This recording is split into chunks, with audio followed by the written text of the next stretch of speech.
Hello and welcome to this information session on handwriting. I want kids to get a grip on their handwriting. My name is Berry Johnston and I'm an occupational therapist at Little Peeps Occupational Therapy for Kids.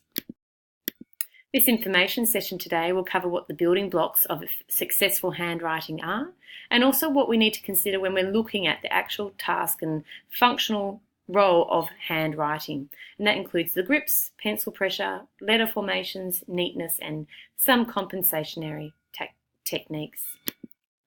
So where does it all begin? Where does that skill of handwriting that develops as we enter in the school years, where does that all start? And you might have seen this House of OT before, which is one of my favourite analogies for childhood development, where we talk about the body developing from the sensory systems, and that's what we're all born with, but that's what forms a very important foundation of our development. A child then goes on and puts all these building blocks together, and you can see that handwriting is actually one of those skills that is technically a building block. But what is different with handwriting is that a lot of these other areas here feed into the development of this skill and function of handwriting. The actual building blocks of handwriting success include core strength or postural stability, proprioception or body awareness, motor planning, being able to see in action and copy it, ocular motor skills and fine motor skills. So these are all portrayed here in a pyramid form because they all support effective handwriting. You might have difficulties in one area and still be able to be quite efficient in your handwriting, but you might find that it has a significant impact on the speed and productivity you have later on in your schooling career. So we're going to go through the items that form the building blocks of handwriting success one by one. Starting with core strength. Core strength really is postural stability, the ability to hold your body upright and remain efficient and have energy throughout the day. Children who have poor core strength might slump at their desk, fidget or wiggle, and they might fatigue easily. We know that if we build up our core strength, we'll have more energy and be more efficient to last longer through the day. We also know that the longer our bodies can last in the day, then that gives us more opportunity for learning and hence more opportunity for handwriting success. We can test child's core strength by looking at these two key postures of the dead ant and Superman. That looks at our ability to sit and maintain upright posture, but then also extend out of it. A lot of children are often good at this one because we do tend to sit more, but children need to practice this one so they have balance on both sides of their body, which makes it easier for them to maintain posture and then handwrite efficiently. Proprioception is another building block of handwriting success, and that really refers to our internal body awareness. And that's a sensation that's found deep within our joints around our body. It helps us be efficient so we don't have to think about where our body parts are, we just know it.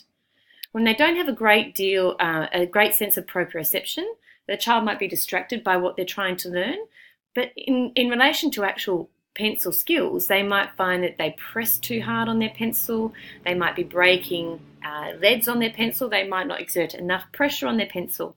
They might elevate their elbow off the table and they might elevate their wrist off the table. The way we assess this very briefly is looking at their pressure on the pencil, but we do a quick test where we see if the child can touch their finger to their thumb with their eyes open and shut, and that can give us some insight into how well they know how their body works. The other skill that is required is good, smooth ocular motor skills, so the ability to use our eyes in a smooth manner. This involves being able to isolate our eye muscles from our head and our trunk muscles. Ocular motor skills help us in reading by following the lines of words without losing your space and looking to the board and then back to your desk for copying. It's really important that we know if the child can converge and use both eyes together and whether they can track and have smooth movements when they track an object. When we identify there might be challenges here, we can say, well, that might be having an impact on their ability to write neatly on a line. Motor planning is another key factor that really impacts on letter formation. So we see motor planning in gross motor skills and coordination and fine motor skills, but it has a really direct impact on letter formation. Some children might see uncoordinated and sit back, but when they have difficulty with letter formation, that is often a challenge with motor planning. For those children, we need to give a lot of whole body input, so we give lots of verbal cues to how to form the letter, visual cues, but we might even need to do hand over hand support to help them learn the letter formations. And fine motor skills is another one of those building blocks for handwriting success, and that's just the ability to use our hands and fingers together. And I think that makes a lot of sense when we're thinking about using a pencil. What's important is that a child initially learns how to isolate their pointer finger. Then they learn how to use a pincer grip, so that's their index finger and thumb together, like in the picture there. They also need to learn how to use both of their hands together or have bilateral integration, be able to cross the midline of their body, also have adequate shoulder stability and shoulder strength. So pencil grip isn't just about a tripod grip or a quadrupod grip. It's about looking at all these factors that contribute to overall fine motor skills. Now, when it comes to writing skills specifically, we're looking at the child's grip of the pencil, their pressure on the pencil, their wrist position, and their shoulder position. And we also look at their ability to copy these pre-writing shapes before we even enter into the letter writing domain. So the grips we're looking at are tripod grip, and the tripod grip is what's demonstrated here, where 3 points of contact are on the pencil.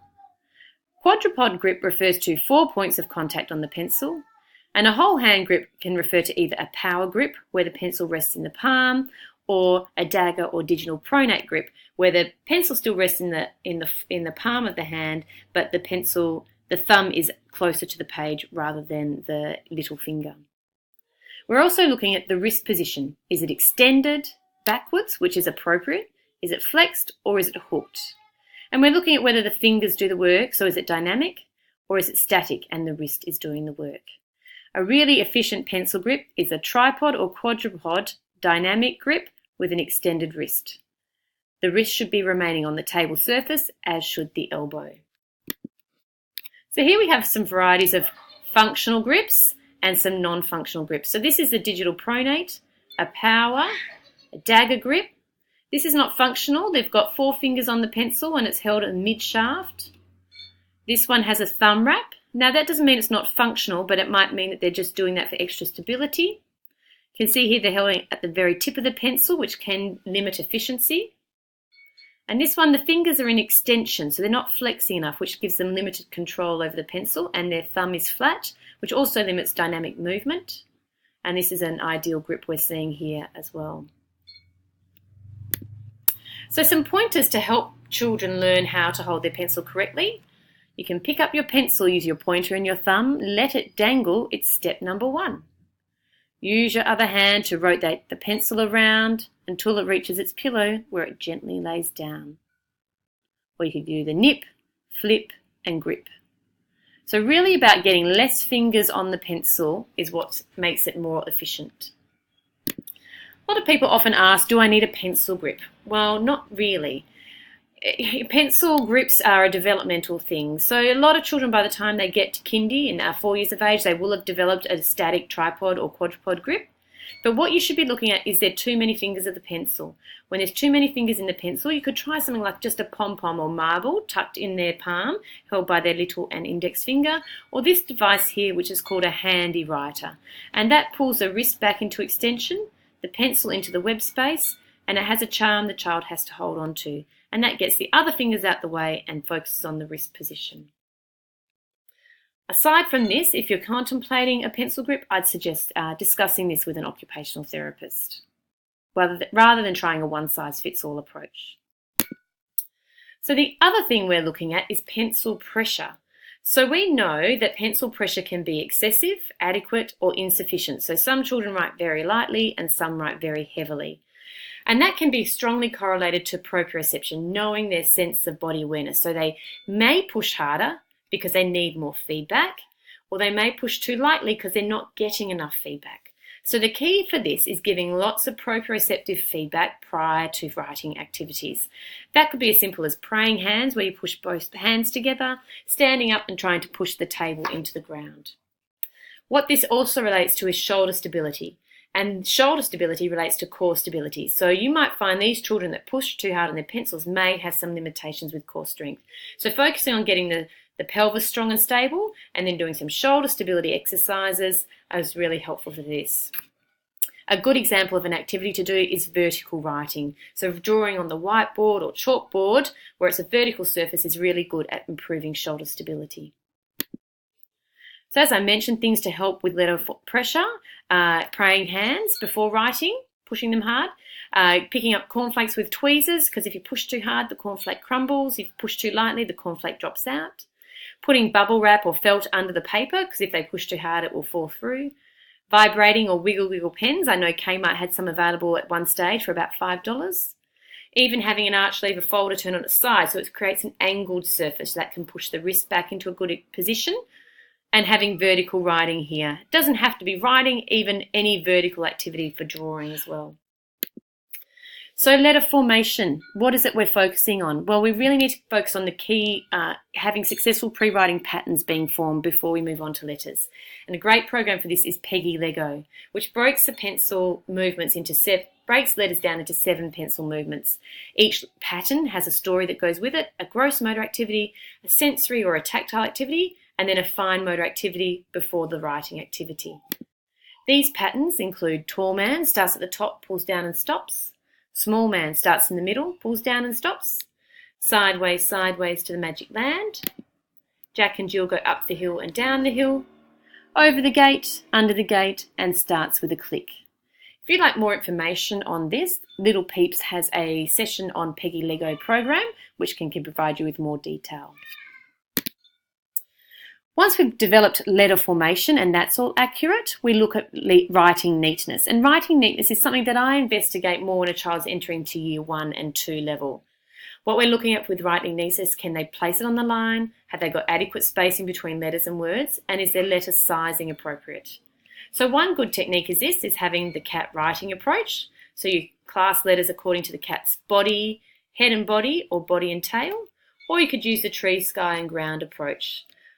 This is great because you can do it on black and white photocopying, whereas this does require a bit more work to colour photocopy papers. So here's an example of grouping letters and how they are sized according to the cat's body, body and tail, or head and body. Another good strategy is to self-edit their work for writing. Instead of having the adult could actually incidentally make mistakes and the child has to spot the errors and corrects them, but then the children can self-edit their work, find their best letter and why it is the best, and find the one that might need some help and then write it and retry it. And using visual supports such as this one can be a great way to get them motivated to check their works. So it covers the body aspects, but also their writing neatness. When children are still struggling with forming letters and writing speed when they're in year 3, I think that's the time when you can start considering some alternatives for handwriting. So you need to look at their letter skills and knowledge as well. So not just can they not write the letters, but if they've got really good letter and sound awareness and reading skills, and they've probably got the good abilities to use technology and assistive devices. So you need to consider, do they recognise letters? Can they scan a keyboard?